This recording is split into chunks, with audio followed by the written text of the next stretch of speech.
Բարև ձեզ սիրելի ունկնդիրներ, այսօր ուզում եմ խոսել ձեզ հետ շատ կարևոր հարցի մասին, հատկապես դա կապված է այս 44 օրվա պատերազմի ժամանակ մեր զոհված զինվորների համար եմ ուզում, որ հատկապես այս ձայնագրությունը կատարեմ, որպեսզի իրենց հարազատը կորցնած ծնողները հասկանան, որ մահը դա չի նշանակում, որ ավարտ է։ Ընդհանրապես շատ կարևոր է, որպեսզի մարդիկ հասկանան, որ մահը դա ֆիզիկական մարմնի ավարտ է, ֆիզիկական մարմնի մահ է, բայց հոգին անմահ է և մեր մահացած հարազատների հոգիները մեր կողքին են, իրենք ամեն ինչ տեսնում են, ամեն ինչ զգում են և իրենք ուրախանում են մեր բոլոր հաջողությունների համար։ Իմացեք, որ մեր հարազատների մարմիններն են մահացած, բայց հոգիները ապրում են և հոգիները ապրում են ավելի ուրիշ, ավելի զարգացած աշխարհում, ավելի զարգացած տիեզերական հարթության մեջ, որտեղ իրենք իրենց ավելի լավ են զգում,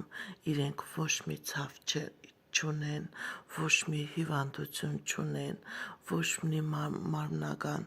խեղում չունեն, իրենց շատ լավ են զգում, իրենք նաև հսկում են մեզ և ուրախանում են մեր բոլոր առաջխաղացումներով և ինչքան հնարավոր է իրենք նույնպես ձգտում են, որ դուք առաջ գնաք, զարկանաք, չընկնեք դեպրեսիայի մեջ, չմտածեք, որ մահը միայն ավարտ է։ Շատ դեպքերում հարազատները մտածում են, թե որ իրենց հարազատը հիվանդության մեջ է մահացել կամ այդ ռմբակոծության տակ է մահացել, ինքը ցավեր է հիմա զգում, ոչ սիրելիներս, մահից հետո ոչ ցավ կա, մահից հետո ոչ ֆիզիկական առատ կա, մահից հետո մարմինն է մահանում, հոգին ինքը չունի ոչ մի առատ, հոգին չի զգում ցավ, ընդհակառակը հոգին մահացած մարդու հոգին լուսավորության մեջ է, մահացած մարդու հոգին երանության մեջ է և մարդը անկախ նրանից ինքը ինչպիսի պայմաններում է մահացել, ինչպիսի ցավեր, հիվանդություններ է ունեցել, դա չի նշանակում, որ հոգին այդ ցավերը զգում է, հոգին այդ հիվանդությունը նույնպես հանդերձյալ աշխարհում տիեզերական ուրիշ հարթության մեջ զգում է։ Ես որպես էքստրասենս պայծառատես շատ եմ տեսել այնպիսի մարդկանց հոգիներ, ովքեր որ մեծ ցավերի մեջ են մահացել, վթարների ժամանակ են մահացել, բայց այդ հոգիները ոչ մի թերություն, ոչ մի առատ չունեն, այդ հոգիները ցավ չեն զգում, ցավը դա միայն մարմնի զգացում է, հոգին ընդհակառակը լույսի մեջ է, հոգին ընդհակառակը երանության մեջ է։ Շատ դեպքերում հարցնում են, մենք մեր հարազատների մասին մտածում ենք, մենք կարոտում ենք, իսկ արդյոք հոգին կարոտում է, ոչ սիրելիներս, հոգին չի կարոտում, որովհետև հոգին ձեր կողքին է, ինքը ձեզ տեսնում է, ինքը ձեր ամեն մի շարժմանը հետևում է, դրա պատճառով հոգին չի զգում կարոտ, բայց քանի որ մարդը իր մարմինը չի թողնում, որ կարողանա ինքը նույնպես իր մահացած հարազատին տեսնի, դրա համար միայն մականացու մարդկանց է տրված կարոտ, բայց հոգին չի կարոտում, որովհետև իրենք ամեն ինչ տեսնում են, իրենք մեր կողքին են, իրենք շատ դեպքերում ուղղորդում են մեզ, որպեսզի մենք սխալ գործողություններ չկատարենք, որպեսզի մենք ճիշտ ուղղությամբ գնանք եւ շատ դեպքերում մեր մահացած հարազատները, հոգիները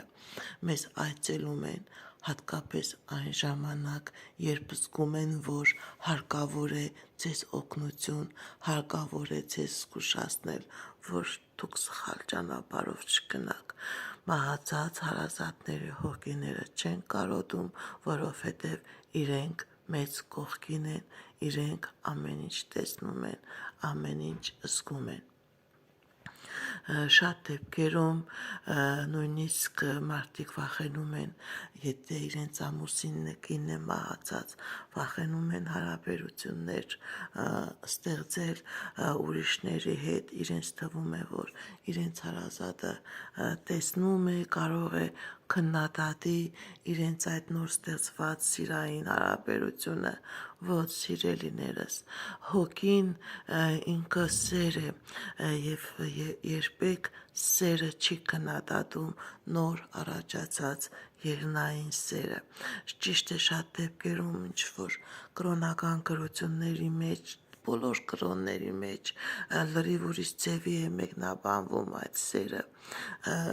բայց մի վախեցեք, եթե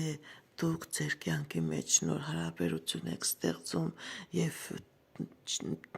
դրանով ուրախանում է նաև ձեր հարազատը, ուրախանում է նաև մահացած ձեր կինը կամ ձեր ամուսինը, որովհետև հոգին սերը լրիվ ուրիշ ձևի է պատկերացնում, քան մարմինը, եղնային սերը երկրային սերից լրիվ տարբերվում է, եւ ընդհակառակը մեր հարազատները ուրախանում են, երբ որ իրենց հարազատը կարողանում է գտնել սեր, կարողանում է գտնել եղնային հարաբերությունները իրենց կեսի մահից հետո կարգավորել, իրենք ուրախանում են, իրենք միշտ մեր կողքին են, իրենք մեզ հետևում են, իրենք մեզ սիրում են, զգուշացնում են, շատ դեպքերում մարդիկ կան, որ իրենք չեն հասկանում իրենց հարազատների այդ տված նշանները, բայց այդ նշանները այնքան հասկանալի է, որ եթե մենք ճիշտ կենտրոնանանք, մեր այդ յուրաքանչյուր նշանին կարողանանք տեսնենք եւ ուշադրություն դարձնենք։ Այսքանը, սիրելիներս,